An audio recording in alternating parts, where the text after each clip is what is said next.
फड़ दो अब्दुल कादर विच पै गया जे।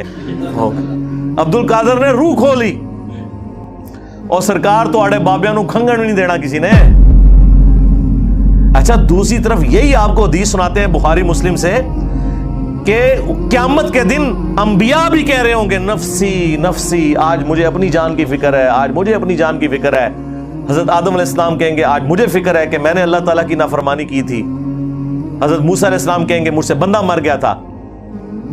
हजरत नूह अलैहिस्सलाम कहेंगे मैंने अपने काफिर बेटे के लिए दुआ कर दी थी।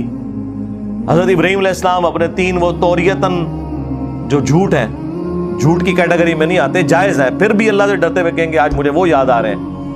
और ईसा इब्न मरियम कहेंगे आज एक शख्स ऐसा है कि जिसकी अगली और पिछली सारी खताएं अल्लाह ने माफ कर दी हैं, तुम मोहम्मद रसूलुल्लाह के पास जाओ सल्लल्लाहु अलैहि वसल्लम।